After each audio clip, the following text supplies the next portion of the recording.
I was like rejected by the church, even though I was at the time a best-selling author, and I was people were flying me around the world to preach at these big churches, and I was kind of at the top of my game, as so often happens when, everything went to shit. And I had to rebuild my life, and part of the way I rebuilt my life was going outside. And I fell in love with hunting. I mean, I do a lot of other stuff. I paddle and I fish and I hike and stuff like that, but man, hunting is the thing that just like replaced religion basically in my life.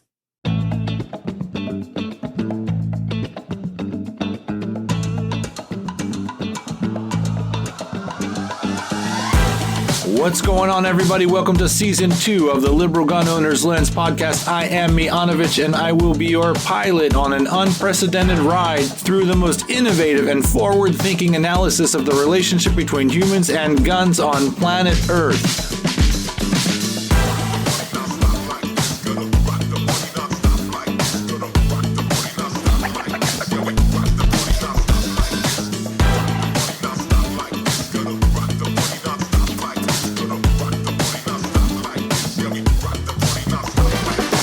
The entire nexus between guns and public safety needs a wake-up call, and Liberal Gun Owners is here to rock that party. Are you somebody who thinks you know what's going on with guns and public safety? I don't give a shit. I'm dragging your ass into the future whether you like it or not.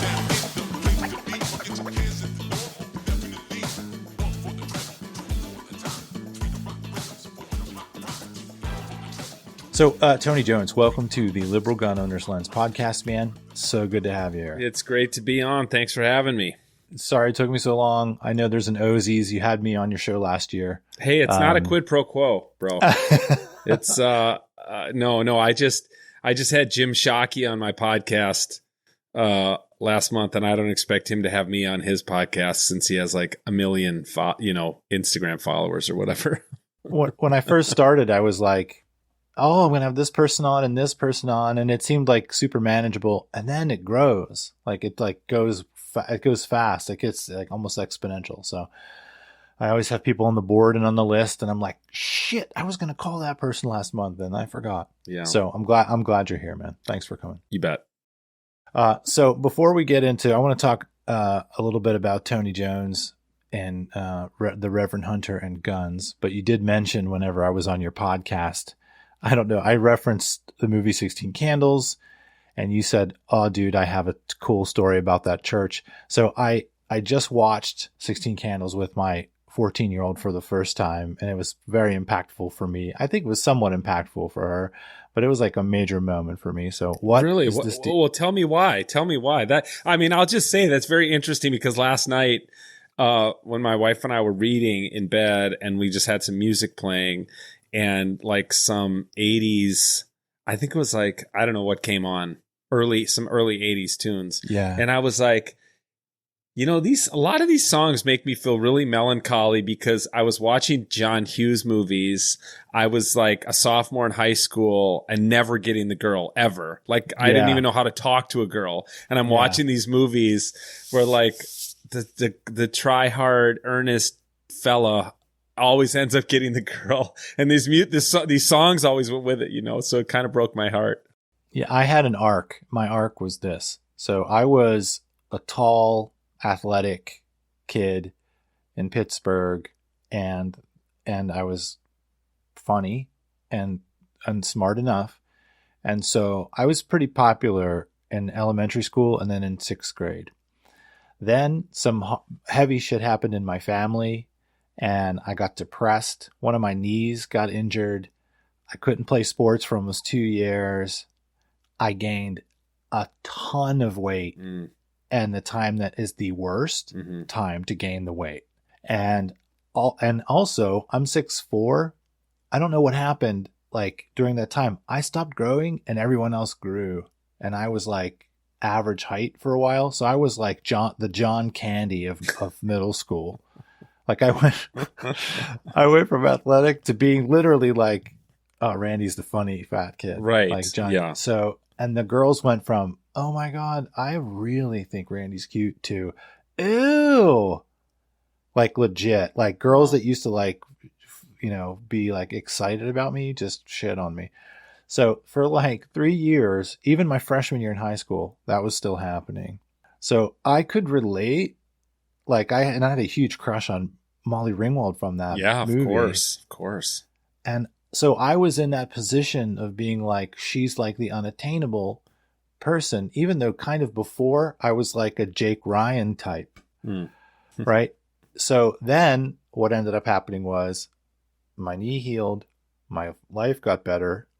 I lost all the weight. I went back to sports and I grew like a weed, and I went back to being kind of like a Jake Ryan, but I had a much cooler attitude. Not that he was pretty cool. He was cool with the geek and all of that, but I kind of was like, I was able to see through the like, oh, you're popular. And to me, it was like, this doesn't mean shit. Well, you'd seen the other side.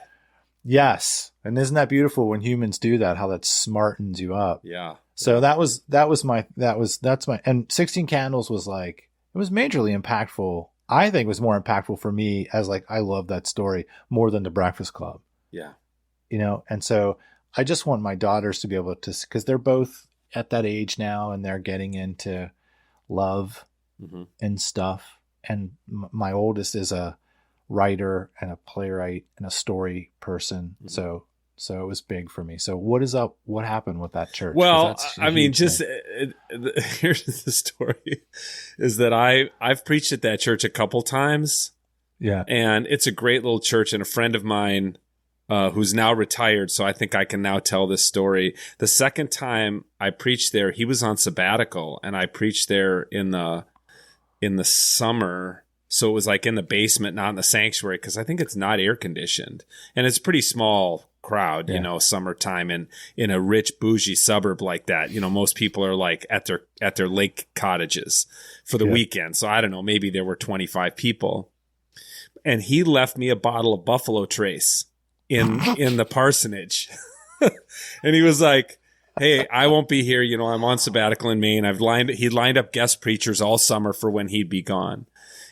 And so I drove down to Chicago, stayed at he lived in this big parsonage, which is, or called the manse, which is where a lot of old churches have a big house that they give to the pastor right next to the church. So it's next door to the church. And I just lost track of how much of that buffalo. I was just sitting alone in his big house watching a movie, just drinking. Right. And then the next morning it came time to preach, and bro, I was standing up there. I had to take off my sport coat. I'm just sweating through sweat. Oh my God, dude. And then, so I finished the sermon, and like during the closing song, I run back over to his house, puke, and then come back to the church and like shake people's hands in the narthex as they head out to their cars. Oh my God. How old were you? This is too recent I mean, unfortunately I don't know, I'm 55 now. I suppose I was 50 or something. It was pre-COVID, but it was dumb. It was so dumb. It was just like, I'm like, oh, I can handle my whiskey, and it's just me. And Yeah. You probably weren't hydrating either. Like if you're going to do that, definitely you definitely need So that's I preached another time there in the main sanctuary, and everything went swimmingly, Right. But the last time, I'm sure nobody said anything about it. I've never told anybody. I don't think I've even told my wife till right now. And I think, I'm sure people in the congregation were like, what is wrong with this guy? He's like standing up there. He looks green. He's sweating. My God. So, I'm guessing you haven't been asked back. I have not. Yes. Put that up on the board as maybe why. This is why I love the Liberal Gunrunner's Lens podcast, because I treat it like, you could probably sense when I was on with you. Yeah. But I just don't give a fuck, Tony. Like I want to do serious work and good work, but being funny and having fun and fuck it, and let's just go places that other people won't. This is great. This is why this is a great. Were you tempted at all to watch 16 Candles when you were there on either time? You're like, I probably should have, but I didn't. I haven't watched it in years. I should rewatch it now. It might have brought, maybe it was like the subconscious force of like, you were just like so distraught over Molly Ringwald, her being unattainable. You just drank yourself into a That's stupor. true. That's probably true. I mean, Molly Ringwald, right? There's something about her when she was in her late teens and early 20s that she was like, for normal guys like you and me, she wasn't unattainable in a way of like an absolute drop dead beauty, right? Yeah. She was like the 10th cutest girl at your high school, Sure. you know, Sure. but still there was a mojo and also like a vulnerability to her. And yeah. she was perfectly cast in those movies. Oh my God. Yeah. I can see why John Hughes didn't want to let her go either. Yeah. Like every single movie he wanted to have her in. Yeah. That's another discussion. Cause I don't know about you, but I'm also like a film freak, cinephile type dude too. So especially when it comes to 80s movies, we also just watched Better Off Dead. Oh with the yeah. kids for the first time. Great one. So we're like in this 80s jag, just trying to get them hip to like how it was when we were doing the thing. And my wife and I, same Z type experience and taste in movies and stuff. Yeah. Like that. So, I've done that too. And, I mean, it just, this is why Gen Xers are the best generation, man. yeah, I'm telling you. It's downhill after us. Oh, there's no shit. Yeah, it doesn't look, artificial intelligence is coming. This is going to be a mess. Oh yeah. Even this is going to be a mess. Yeah.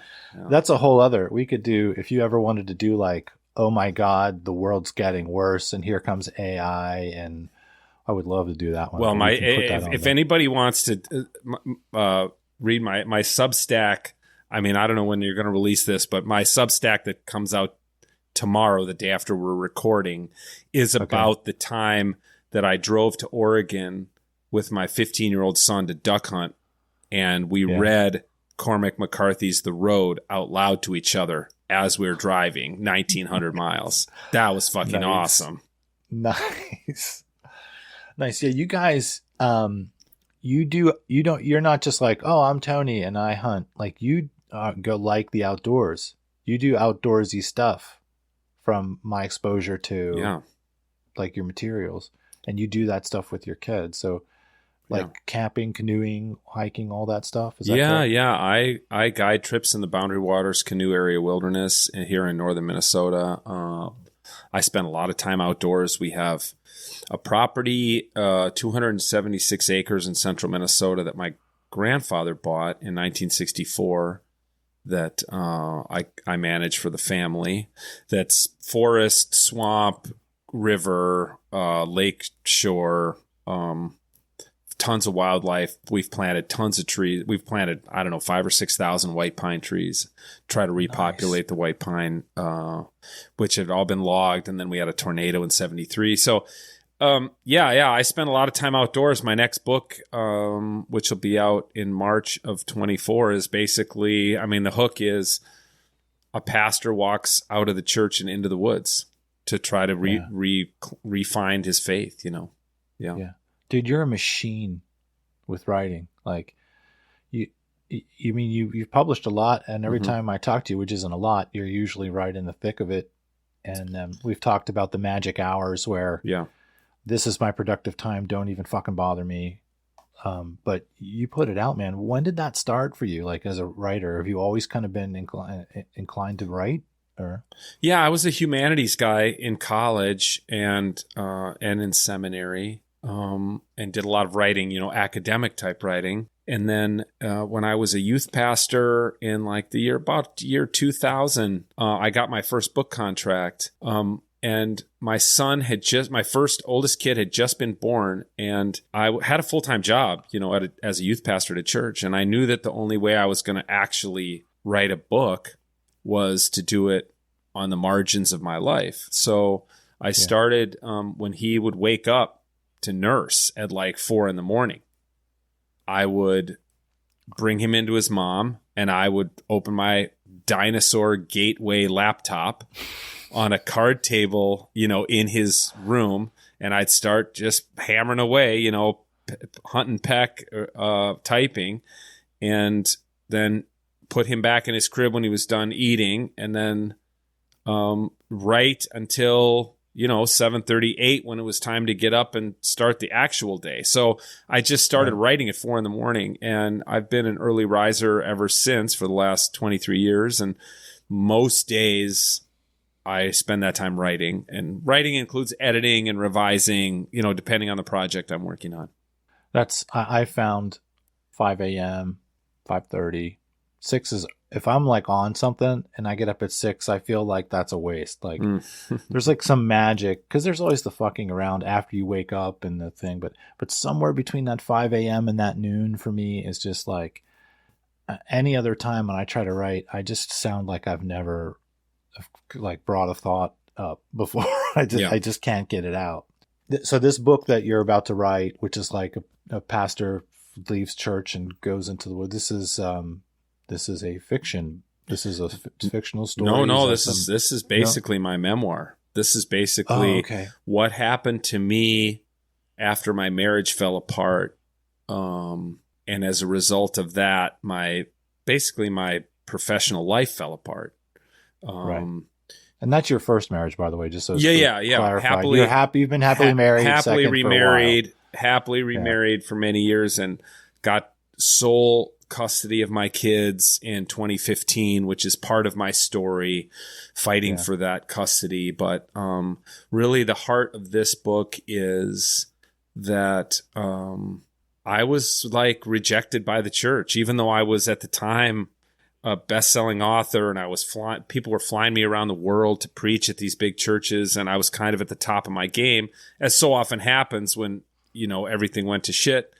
And I had to rebuild my life, and part of the way I rebuilt my life was going outside. And I fell in love with hunting. I mean, I do a lot of other stuff. I paddle, and I fish, and I hike and stuff like that. But man, hunting is the thing that just like replaced religion basically in my life. And God, to unpack that's not something that, well, being online and talking about guns all the time, as I have been for well over a decade, you have people that love hunting, but it feels like they take it for granted, or I want to say maybe their love is a little bit more superficial. You're talking about something deep, very deep, or deeper. Which I find, and I picked that up off of you the last time that we talked, and that's fascinating to me. Because you have an interesting mix of things. You're a pastor, you're a progressive pastor. Yeah. And we're in a progressive reality that hates guns and hates meat and hates hunting. And I love this because it shows that when people do this, they categorize everything and they do stereotyping, and it's fucking bullshit. That's why I love it. Yeah. Yeah. For sure. It's interesting because, I'll have people on my podcast, and I would think they would know what my podcast is all about. I think they would do a little research before they come on. And sometimes, I mean, it's not uncommon for me to get I talk to people like I did with you, I talk about kind of how were you raised and how did you get into, like, what was your spirituality and your religion growing up? And then I'll be like, and what was your outdoors hunting, firearmsy life like? And then, the moment of the podcast should be then that question of saying, well, how does your spirituality and your outdoors life mesh? Like, what do they say to each other? And it's not uncommon that a guest will be like, never really thought of that before. It's interesting. I'm like, dude, this is the Reverend Hunter podcast, but I think I have thought about it more. I mean, I've a PhD in theology, so I've been trained to think deeply and theologically about the things that happen to us in life, about the ways that the divine might be moving.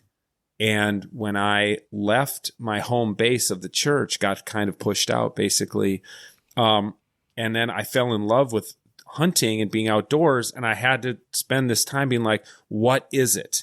what is it about the outdoors that is so compelling and feels so like good for my soul in ways that religion used to? But then also, I think you're already, you've kind of mentioned it already a little bit there in your prompt, but let's just say Christianity, and Christianity is not alone in this. It's like, oh, we're a religion of peace. We're a religion of peace. Like Jesus came and he was the peacemaker, right? He was meant to bring peace between human beings and God. And then I'm there saying, this very violent activity where I kill other animals, I kill other living beings, is where I find meaning in my life and transcendence. And you're right. I think a lot of people are uncomfortable with that. A lot of people who do hunt would rather just not even think about that part of it. And a lot of people who don't hunt, that's all they think about is like, how is it that you kill things and you feel good about that, you son of a bitch? So my book, this book that's coming out is in part my attempt to reconcile those things and to write through and work through those things in my own story and philosophically and theologically. Yeah, there's a theme that we happen upon on this podcast a lot, and that is humans seem to only have the cognitive ability to do this or that, or at least at naturally, right? So to get a brain that can be more nuanced, it takes effort. And since we're a species of beings who spent a lot of time trying to learn how to survive, we probably didn't have a lot of time to be getting into the nuanced wiring necessarily. We were going to go this or that. And this is one of those areas that seems to be deeply rooted in that, more so maybe than other things, because we are looking at the two from the paleoanthropologic evolutionary psychology area, and even just basic Darwinistic type theory. We're looking at survival and cooperation, right? Or we're looking at survival and reproduction. These things are really important and they're kind of essential for us. But the survival part for us had to do with aggression. And likely in many instances, we could not survive if we didn't have some relationship to aggression. So I find it interesting always. We run into this thing where spirituality somehow detaches us from that history. There's maybe the spiritual history, the history back to Jesus, but like humans weren't dropped out of the sky when Jesus was alive. Right. And and humans weren't dropped out of the sky just into the Middle East 10,000 years ago. We also were other places, and before then, and in the Middle East, we were killing animals to live, and it was essential. Mm-hmm. So we run into this place always where it's whether the person is spiritual or not. If the person is progressive, it's like that nonviolent people have a monopoly on morality. It's kind of the undercurrent of it, and it's perplexing to me how it can be so, with all of the facts. Yeah, it's perplexing to me that it can be so stark. Does that make sense? And I hope that yeah, for sure. And you'd think you'd think a lot of times that liberals should be more attuned to history than conservatives. I'm talking about the kind of traditional categories that conservatives would tend to be a little more reactionary and not really understand the full scope of history in ways that liberals supposedly do. And yet, like you say, liberals seem to forget this. Like even the fact that in prehistoric times, it was the clergy class who often did the killing, did the butchering. Right.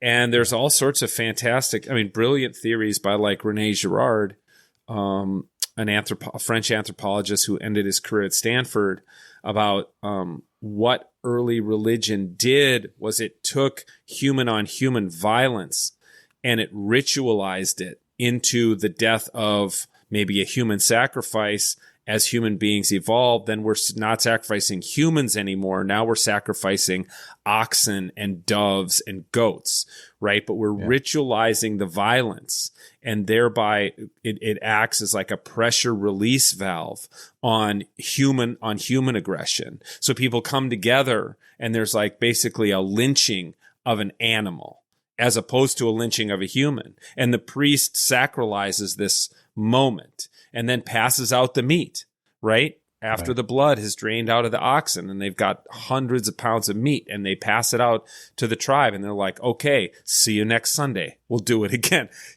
Right. And now we just, this is what I'm trying to say. I think you and I talked about it last time too on my podcast, like the very things that made us successful as a species and why we like kick the asses of the Neanderthals, probably because we were able to cook meat, because we were able to domesticate wolves and into dogs and use them to help us hunt and help us sleep for, 8 hours a night so our brains could grow. These are the things. And these things that helped us survive and thrive, I think those are still personally, still the keys to fulfilled, vibrant life. Yeah, it's probably why when you open that door inside of yourself, and were forced to, you had you had a deep reaction, right? And I've found that I sort of found that same door when I went to my first real self-defense pistol course, where they like opened the Homo sapien door inside of me for the first time. Before then, guns were just all an experience in the prefrontal cortex. And I just talked about the deeper part or the nastier part. But when somebody opens that door inside of yourself, you can feel it. And the feeling isn't all about violence and paranoia. It's a wholeness, like a groundedness. And so that's why I continue to say to people, if I'm teaching or something, like open up the room for the inner Homo sapien. Mm-hmm. Like it's in there. We have innate abilities related to this stuff. So that's why I guess I'm disappointed. I get disappointed in the superficiality of liberals and progressives. It's great intellectual strength often. But for as much as like libprogs, as I call them, talk about being in nature and loving the environment, they fucking suck at really understanding like our root with it. And I just, the AR-15 stuff aside, the mass shooting stuff aside, which is all very important, I think we would have better outcomes with all of it if there wasn't this wall between progressive culture and what certain people consider savagery. Mm-hmm. Like, I think they misunderstand it, so they just stereotype it all as savagery. That's something we've been doing, all of us, I think, for a long time, is we don't want to go back into the forest, back to the savannah. And I think a lot of us, when we see certain elements of being human, that's what that represents. We don't want to go back there. So we have like almost a religious aversion to it. Like, no. Yeah. Well, I just think about, so I grew up in a suburb of Minneapolis in the, 70s and 80s, then went off to college and whatever. And my parents did not hunt. Occasionally, we'd catch some sunnies and crappies, and my mom would fillet them on the dock. But other than that, my parents never butchered an animal. They never killed an animal. My grandparents didn't either. They, of course, consider this a great success. Oh my gosh, we've left that primitive way of life behind. Now we live these very modern lives where we don't have to get blood under our fingernails anymore. And look, we've sent our kids to college, and they have white collar jobs and advanced degrees. What a great success. And then I hit the fucking brick wall at age 40 and it all fell apart. And I'm like, you know what I miss? I want some fucking blood under my fingernails. Like I want to be a part of the process of the food that sustains me. And you You only just go to your local Whole Foods to see a bunch of liberals walking around buying meat in saran wrap, dead. These people are just dead inside. There's no joy in the food of when they're grabbing the organic chicken in the saran wrap to take it home and roast it. And I go out hunting with guys, and a lot of the people I hunt with are very conservative, and there's actually a joy in that, in the harvesting of their own meat. Yeah. It's an experiential thing, and it can't be understood through being in some silo on the outside, waving your finger at it or studying it from a book or something like that. And I don't know exactly what the demographic breakdown is of the lib prog reality. It's so complex. But we have probably too many people in white towers and silos and so on and so forth. I don't think that it helps the reality. And I talked with Rabbi Hillel Nori yesterday, and we talked about this. It's okay for lib progs to have the nasty, dirty shit being handled by proxies. Like the cops can handle the dirty, the army can handle the dirty. The butcher can kill the cow, and that's totally fine if you do it that way. But if you're doing it yourself, somehow you're the devil or some shit. You're ruining the world, or you're the reason why mass shootings happen, or that kind of crazy. It's okay. You have to maintain that self-righteousness. What I'm saying is, to maintain that self-righteousness, you have to push it off on a proxy, because we're all interdependent here. Almost all of us are having somebody kill the meat for us. Most people are. Yeah. Yeah. I mean, I always say this, like, to people, like, do you realize we just wake up and we're like, there's asphalt, and you just think because you pay taxes, that's it. There's just asphalt, that you don't have to think about your relationship to that, or the fact that if we were relying on soybeans for all of the highway workers from the time that we started a highway system until now, there wouldn't fucking be, you wouldn't have highways. That's all animal meat did that almost entirely. I mean, and then the carbs, but in talking about protein and muscle, that's fucking animal meat. Yes. That did that. Oh yeah. So, I mean, listen, man, I'm right there with you. And this is where I think, my ancestors for tens of thousands of years killed and butchered their own meat. And that came to a screeching halt in 1940, when my four grandparents basically got married, left the farm and moved into the city, and then sent their kids to Carleton College in Northfield, Minnesota. And no one have to butcher, 100,000 years of butchering meat. Don't have to do that anymore. Right. And I'm like, you know what? I actually want to do that. Yeah. I'm going to retrograde to analog, because I want to give me a knife and a dead animal and and try to get my kids in touch with that too. And, you say this, but I think a lot of liberals, even if you ask them, hey, how do you feel about the fact that you outsource the butchery of your meat to somebody else? They feel like shit about that. There's liberals are great at self-loathing. I mean, that's another difference between conservatives. They're like, I don't feel bad about anything I do. I just do whatever the fuck I want. And liberals are like, I do it, but I feel terrible about it. Yes, totally. Totally. Yeah, I mean, I don't. Who of the conscientious lib progs are cool with factory farming? I'm not cool with it. I'm sure you're not cool with it. Not at all. One of the ways that you're not cool with it is you go out and hunt and hook it up. When you can. And our goal is once we're empty nesters, once my youngest kid leaves, we buy very little meat. But we're going to buy no more meat. We're going to eat only meat that I hunt. Cool. From that point forward, yeah. That's a great dedication. And again, here we are, lib proggy people, spiritually type people. You do it for a living. You're a church leader for a living, and you break molds. It's just, man, we have a lot of problems, but what I'm learning more and more is that people, it's just not as much of a crisis as everybody's making this out to be. People are just fucking trying to do their thing. Conservative. I live in a red area, on the edge of it. I talk to these people all the time. They're not fucking Trump is the best. They're not like that. They'll vote for him, but they're just like, I don't know, man. I'm just trying to get to the end of the day. They're not, they can tell I'm a Yankee. They know that I'm not a conservative, but they're not like, you're the worst.